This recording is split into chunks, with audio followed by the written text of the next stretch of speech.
Acorn questionnaires generally end with 2 to 3 questions that ask about your relationship with the client and how treatment is going in general. These items are known as the alliance items, and they are probably the most difficult questions on the form to use effectively. Alliance items are heavily skewed positively. About 90% of respondents will mark alliance items as if everything was perfect, which is a problem when you consider that many of those clients will still drop out of therapy prematurely. Even if every client did remain in therapy, they may not all be getting treatment in a way that actually helps them. Ideally, alliance items should help bridge that gap. The problem is, though, that the only way for those alliance items to be helpful is if the client feels comfortable responding honestly. Alliance scores don't directly play into your effect size. However, there is strong evidence that measuring therapeutic alliance is one of the best predictors of therapy outcome.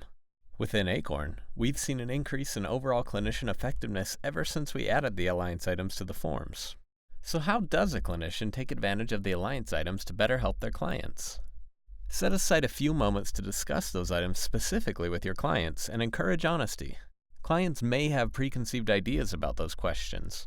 They might believe that those items are being used by your supervisors to grade you, or that it might offend you to tell you what they really think. There are many reasons why a client might not feel comfortable sharing their perspective and needs in the alliance section. Help inform them that those items exist solely for the benefit of figuring out if they are getting what they need, and if there is anything that can be done to make your time together more helpful and effective. You might say something like, "I'm a pretty active therapist and I like to try a lot of things. Can I count on you to help me know which things are working and which aren't?" Or, "When I look at these questions, I'm looking to see if something we did together wasn't working for you.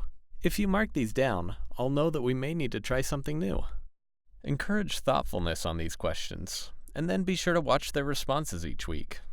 When they've marked something down, use that as an opportunity to discuss that with the client. Find out what may not have worked for them, and look for ways to adjust your approach with this client. Each client is unique, and getting direct feedback can be invaluable in moving treatment in the right direction. Now take a moment to apply this to your clients. What are the main factors preventing your clients from feeling comfortable sharing openly with you? How might you change the way you explain the alliance section to address these barriers to feedback? With a partner, take a moment to practice new ways of discussing the alliance section to try it out. Practice multiple different approaches and find what you like best, and consult with your peers about additional ideas.